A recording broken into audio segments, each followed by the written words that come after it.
21st Precinct, Sergeant Waters. Where? Well, how do you know he was killed? Now, where is this? Between 3rd and Lexington or 2nd and 3rd? Well, who found him? Oh. Looks like he what? You are in the muster room at the 21st Precinct, the nerve center. A call is coming through. You will follow the action taken pursuant to that call from this minute until the final report is written in the 124 room at the 21st Precinct. Now, look. The officers will be there right away. Well, keep everybody from there if you can. That's right. Keep them back. The officers will be right there. You just stay around until they come. 21st Precinct. It's just lines on a map of the city of New York.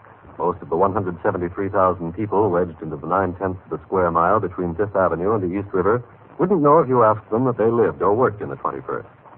Whether they know it or not, the security of their homes, their persons, and their property is the job of the men of the 21st Precinct. The 21st, 160 patrolmen, 11 sergeants, and 4 lieutenants, of whom I am the boss. My name is Kennelly, Frank Kennelly. I'm captain in command of the 21st. It was 10 minutes after 8 a.m. I signed the blotter after I turned out the platoon and left the station house at the end of my night tour after having been on duty since 4 o'clock the previous afternoon. The morning was dark and chilly, and it appeared that we were in for some snow. I walked to the corner and up Lexington a half a block to the barber shop.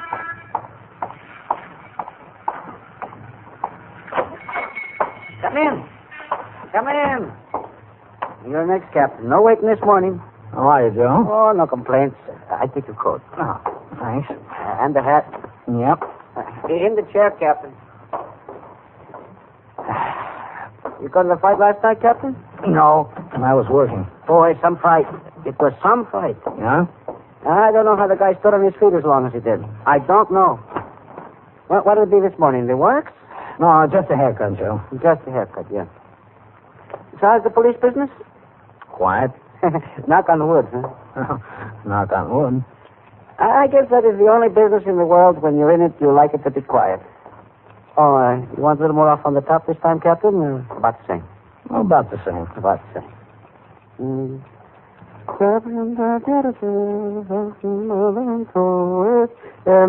You come into work or going? Oh, I just signed out. Oh. I never could get straight how you work. The days, nights, what? Oh, I've been on the job since 4 o'clock yesterday afternoon. I was off at 8, and I'm not due back until 8 tomorrow morning. Mm-hmm. But then what? Until 6 tomorrow night. Boy, some hours.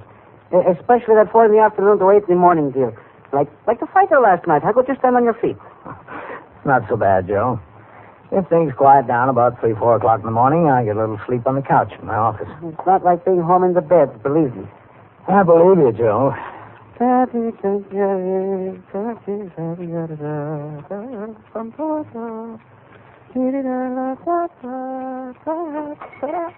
they must be police department paydays. 2 customers, 2 policemen. Hello, Captain. Have a chair. You're nice.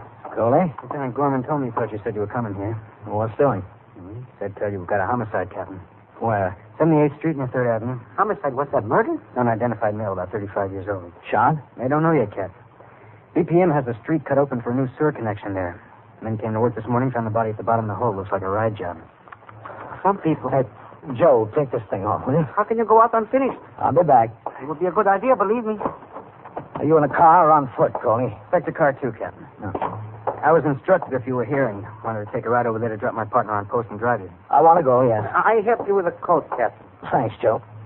What time did the call come in, Coley? Oh, about 14 minutes after 8, Captain. Don't forget to come back, Captain. I'll be here. Okay, because walking around like that, you're no recommendation for my work. I drove to the scene in sector car number 2 with patrolman Coley. It had started to snow, and the flakes were coming down thick and wet as we pulled into the block. On the job were sector car number 1, the sergeant's car, and the detective squad car. There were 2 trucks from the office of the borough president, Manhattan, parked near the street cut. And a dozen laborers who came to continue work on the sewer connection to a building under construction were standing around trying to keep warm.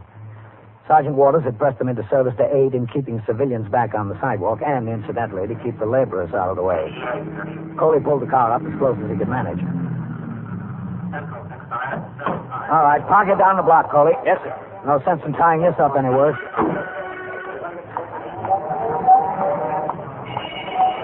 Excuse me there, will you? Police officer coming through here, huh? Sergeant Waters? Hello, Captain. What's it look like? Well, there he is, down the hole. All right, mister, I told you to stay behind the barricade. Now stay behind there. Who found him? The laborers came to work on the sewer connection at 8. One of them spotted the body and the foreman rang in. Uh-huh. Now, look, mister, I'm not going to tell you again. Well, the detectives got on the job fast enough, didn't they? Yes, sir. I'll go talk to Lieutenant King. Look, you know better than anybody else. Stay behind that barricade. Hello, Matt. Oh, Captain. What do we got, Matt? Looks like homicide, all right, Captain. Who is he? No idea yet. We're waiting for the medical examiner and the photographer. Should be here any minute. Is that how we found him? Yes, sir. Right down there at the bottom of the trench. Well, this is a pretty busy street. Surprising somebody didn't notice him before 8 o'clock. Where was the man on post? Oh, I thought that too at first, Captain, but that slit's only 2 feet wide and about 4 feet deep. From the side, somebody'd have to get almost to the edge of the trench to see the body. Nobody passed close to this edge because of that dirt piled on both sides. Uh-huh. No one could see into the hole from that end because of the wooden barricade there along the sidewalk. That motor compressor blocks the view at the other end. No idea how long the body's been in there. No, sir. The crew quit working at 4 o'clock yesterday afternoon. Any time between dark last night and dawn this morning. I got the names and addresses of all the BPM crew, Lieutenant. Good. Oh, hello, Captain. The tally? The foreman wants to know how long it'll be before they can get on the job here. You better tell them it'll be an hour at least. We're waiting for the medical examiner, the homicide squad, and the photographer. Yes, sir. I'll tell them. What makes you so sure it's homicide, Matt?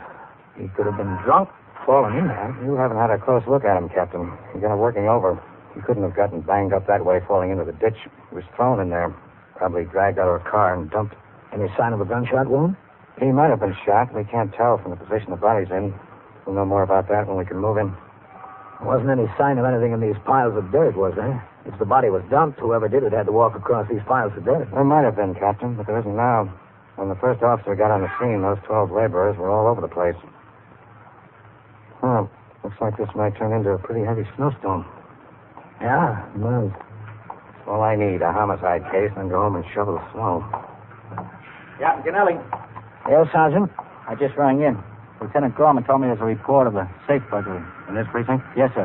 The Fernhill Radio and Appliance Company, 734 East 82nd Street. They opened up the store this morning and found that burglars had been in during the night. They tried to get the safe downstairs, apparently. It was found at the bottom of the steps, unopened. Did the desk officer ring the squad? Yes, sir. Gave it to Novak. Novak notified the safe and law squad and then went himself. He and Whitey Howard. All right, thanks, Bill. Yes, sir. Well, you don't have to worry about shoveling any snow, Matt. You won't get home until it thaws. You are listening to 21st Precinct, a factual account of the way police work in the world's largest city. Another visit with Joe and Daphne Forsythe. Hey, honey, I'm home. Daphne. Drop dead. Uh-oh, what's the matter, honey? Don't you speak to me, you Don Juan. Don Juan? Daphne, I'm no Don Juan. No habla español. Very funny. Ha, ha, ha. Well, it was no prize winner, but... Neither are you Lothario. I've often wondered, what's a Lothario? I don't know, but that's what the wives on TV always call their husbands. I guess it applies. Do you want me to go out and come in again? As far as I'm concerned, you can go for a long walk, preferably on a short pier. Well. Oh, come on, Daphne, what's wrong? Your good friend Harry called, and he spilled the beans. Which beans? He said, quote, "Tell Joe he was right about those blondes. They're great," unquote. Blondes? That's what he said. Well? He didn't say blondes. He said bonds. Savings bonds. What? Sure, I buy them on the payroll savings plan. And I told Harry he ought to do it, too. Savings bonds have a guaranteed interest that pays back $4 for every 3, which is a pretty good investment. That's a pretty good story, too. It's true, so help me. That's why Harry's so happy. Savings bonds are great. Well, maybe you're right. You wouldn't really fool around with blondes, would you? You're too faithful and sweet and kind and... Fast talking. Now back to 21st Precinct and Captain Frank Kennelly. Within another few minutes, detectives from the Manhattan East Homicide Squad and a deputy medical examiner had arrived at the scene. While the Homicide Squad photographer made the required pictures, Lieutenant King, as the ranking officer of the detective division present, dictated to the homicide squad stenographer a detailed description of the position and appearance of the body and of the surrounding conditions. No identification of any kind was found in the pockets of the victim. The medical examiner reported to Lieutenant King that preliminary observation revealed no gunshot wounds. Death appeared to have been caused by a fractured skull. Finally, Patrolman Adam Austin, the first member of the force at the scene, placed a US 95 tag on the body, and it was removed to the Bellevue morgue for identification and autopsy. And the investigation began. I then went to the scene of the safe burglary at 734 East 82nd Street. Detectives of both the safe and loft squad and the 21st squad were on the job. The uniformed officers had already resumed patrol. I returned to the barber shop. Joe completed my haircut, and I walked around the corner to the station house where Lieutenant Gorman was desk officer and Sergeant Waters was now on telephone switchboard duty. Hello, Captain. Sergeant? Mrs. Kennelly called. Oh, for the love... I forgot the phone and I got tied up. Well, I explained it, Captain. I told her we had a homicide and a safe burglary. Oh, thanks, Bill. She said call her when you get a chance. Yeah, I will as soon as I find the block. Yes, sir. 21st Precinct, Sergeant Waters. How many dogs? Well, there's no law against people having dogs, lady. I know. Well, but lady, you'll have to take that up with your landlord. If he promised he wouldn't rent to anybody with dogs, that's between you and him.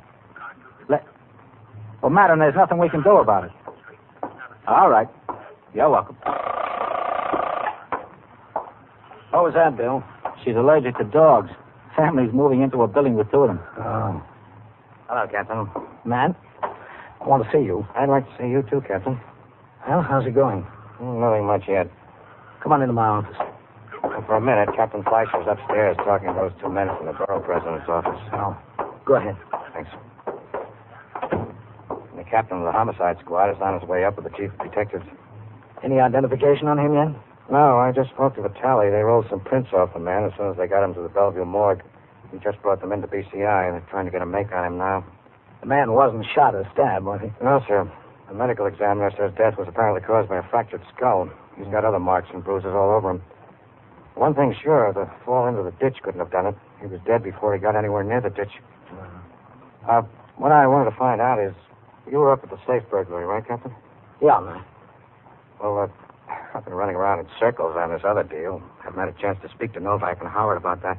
They were up there, and two men from the safe and loft squad. I've got the district captain upstairs now, and the chief of detectives, and probably the borough chief are on their way. They'll have to start throwing questions at me on the safe job. Haven't even been over there. Well, they didn't get anything out of their night. It was a bust. Yes, sir, I know that. It was this radio and appliance store. They gained entry through a side door, the freight entrance. Jimmy the night latch. Oh. Apparently, they went straight upstairs to the office on the balcony, tried to rip the safe. Didn't get very far with it. Might have thought they needed more tools or more time. Decided to carry it out. Apparently, it got away from them coming down the stairs. Yes. Must have made a lot of noise, and they left in a hurry. They left all their tools on the job. Probably stolen. Probably. Come in. Excuse me a second, Captain. Yes, Sergeant. There's a woman out there talking to Lieutenant Gorman. Yes? Her husband didn't show up at home last night. And? Captain, sounds to me like she's talking about the man that was found in the ditch. Did you say anything to her? No, sir. Ask her to come in here. Yes, sir. Mrs. Balney, Yes? could you step in here a minute, please? You don't mind, Captain? No? Oh, that's all right. Do they know something? Come in, Mrs. Bowling. Yes. Yes, I'm much obliged. All right, Sergeant. Yes, sir. Just sit down, please. Do you have Phil here? Arrested, I mean. No, we don't. Oh. I thought you did. How do you spell your name? Bolney. Bolney. Your husband's first name is Phil. Yeah, that's right. What's your first name? Louise. Where do you live, Mrs. Bowling? At 3422 Lewis Avenue in the Bronx. I was led to believe that you did have Phil here. I thought he was arrested. Well, what made you think that? Well, he said he had some business last night. He left right after supper, and he said he'd be home at 1 o'clock, no later. Well, about 11 o'clock, I turned off the radio and went to bed. Slept all night.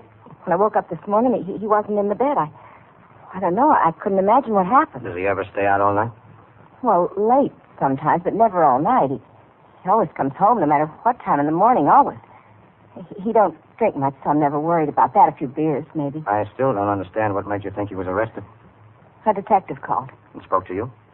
No, but not to me, to the super of the building. We don't have a telephone. Did the detective leave his name? He just told the super if I'd come to the 21st Precinct, they'd know all about Phil. And did the super say the man told him he was a police officer? Well, I don't know, but what else could he be? He said, come to the 21st Precinct. Mrs. Bolney, how old is your husband? 34 in March. You know his height? How tall he is? Well, not so tall, maybe 4 or 5 inches taller than me. About 5'9". About 5'9", yeah. Listen, don't you know anything? I mean, who'd call and say such a thing? And Phil not coming home. Has your husband ever been arrested? Well, he's been in a little trouble, yeah. What kind of trouble? He was away. Where? Sing Sing. But he's been all right. He's had no trouble since he's been back. No trouble at all. He was getting along fine. He's got a job. He's working every day, and the parole officer says he was doing very well. You said he was in the habit of staying out late at night. He's not supposed to do that if he's on parole. It's not often. You know who he was out with last night, Mrs. Bolney? Some friends. I don't know. On business. Excuse me. Where could he be? I don't know. 21st Precinct, Captain Kennelly. Sergeant Waters on TS, Captain. Detective Vitale is ringing in for Lieutenant King. Says it's important. All right. Matt. Yes, sir. For you, Vitale. Okay, thanks, Joe. Lieutenant King, Go ahead, Lieutenant. Vitale, Lieutenant. where are you? Down at BCI. We got a make on the Prince of the Dead Man. Yeah? Yeah, he's a good boy. He did a bid for grand larceny and some time before that as a juvenile.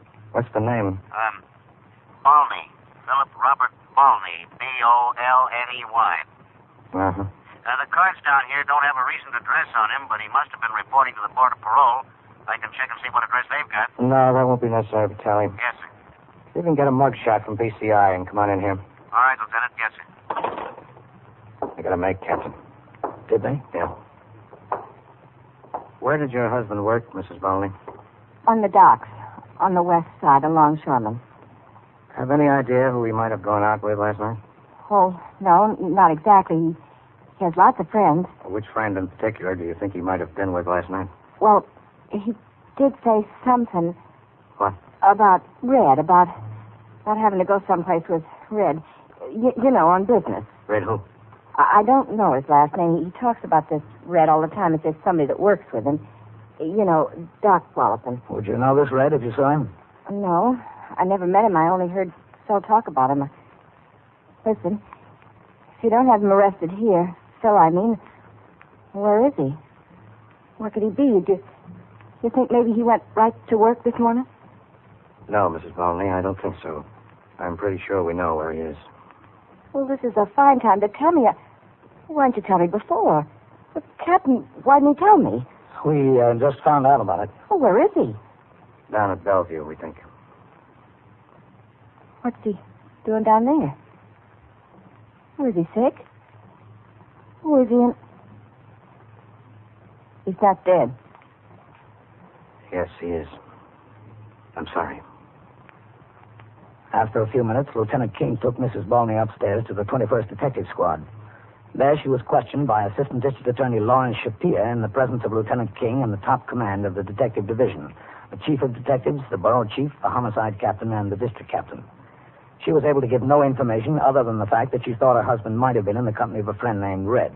Nor could she suggest a reason this Red or anyone else would want to murder him. At 11:30 a.m., Mrs. Bolney was driven to the Bellevue morgue to identify the body of her husband. I remained in my office and cleaned up some paperwork that had hung over. A little after 12, the top command of the Detective Division signed the blotter and left the precinct. I walked out of my office and into the lieutenant's locker room where a pot of coffee was on the fire. Captain? Oh, come in, man. Well, I guess there won't be much snow to shovel whether I'm home or not. Stopped. Yeah. How about a cup of coffee? Yes, sir. Thanks. Grab a cup. Smells good. Sugar's in the drawer. No, thanks. Well, how are you doing? Oh, all right, I guess. She identified the body as her husband's. Red is a fellow named John Gilliam. He didn't show up for a job on the docks this morning. Well, that's a good sign. For us, yes, sir. Not for him. I've got 6 men out looking for him. Oh, your bosses seem to think it's in pretty good shape, man. I saw them troop out of here. Oh, they can't sit around and twiddle their thumbs, Captain. Don't have much to go on yet. What kind of fellow is this Red? Well, he's been in a couple of jams. Never any convictions, but he's been questioned in connection with some burglary deals. Oh, incidentally, anything on the safe job? No, not much, Captain. Listen, Matt, did you speak to the medical examiner again on this Phil Bolney? Yes, sir. What?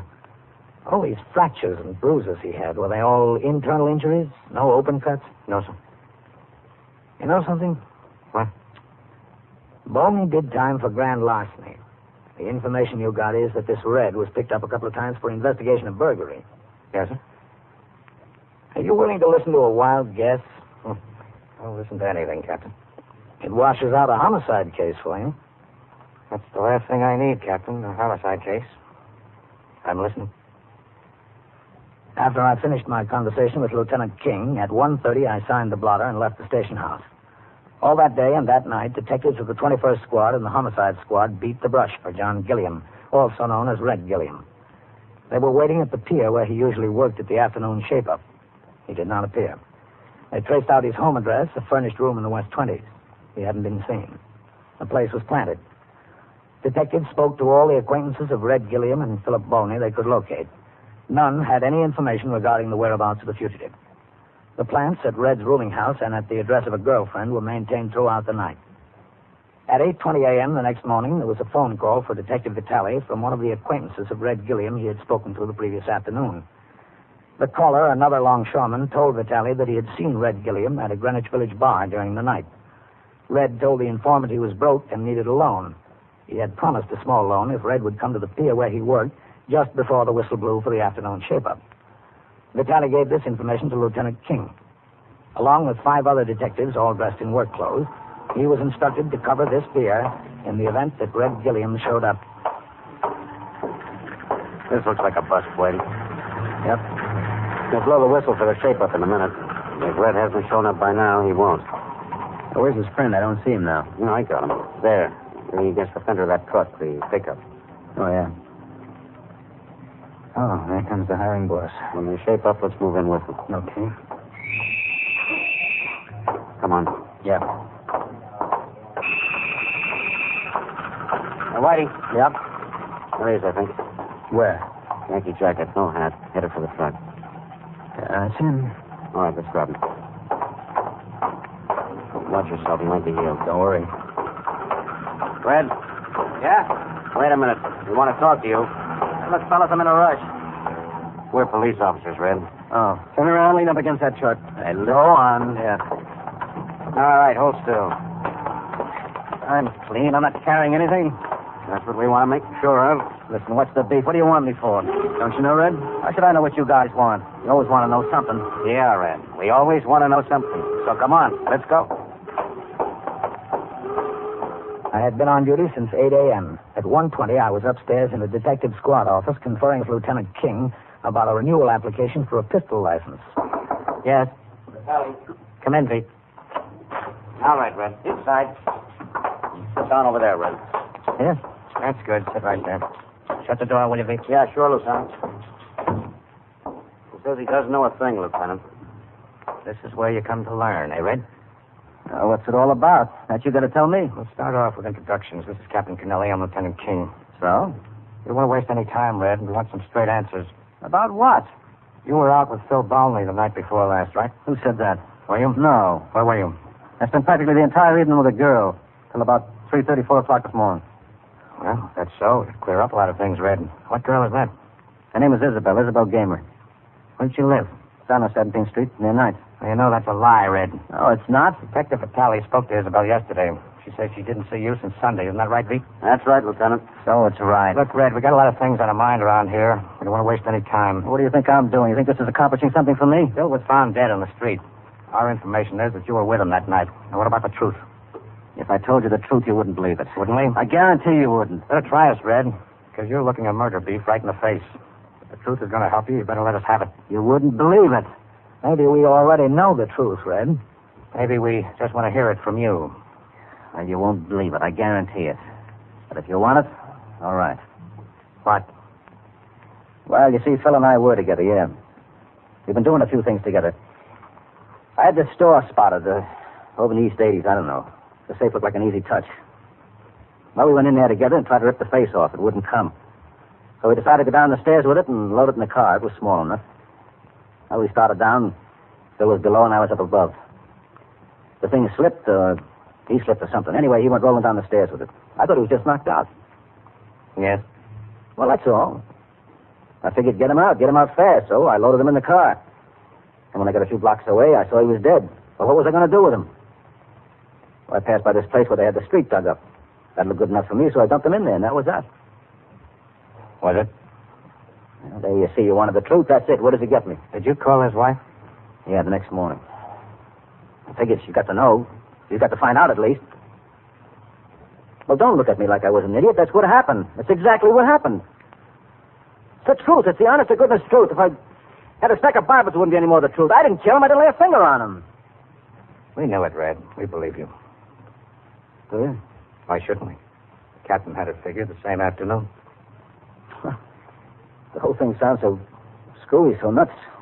To get caught in a set of circumstances. Red, you're caught in a little bit more than a set of circumstances. You're caught in a safe burglary.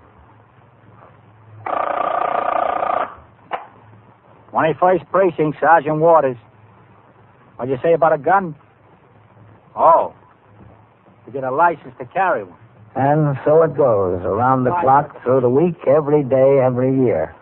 A police precinct in the city of New York is a flesh and blood merry-go-round. Anyone can catch the brass ring, or the brass ring can catch anyone. 21st Precinct, a factual account of the way the police work in the world's largest city, is presented with the official cooperation of the Patrolmen's Benevolent Association, an organization of more than 20,000 members of the Police Department, City of New York. Everett Sloan in the role of Captain Kennelly, Ken Lynch as Lieutenant King. Featured in tonight's cast were Louis Van Ruten, Bill Lipton, Harold Stone, Les Damon, and Julie Stevens. Written and directed by Stanley Niss, Art Hanna speaking.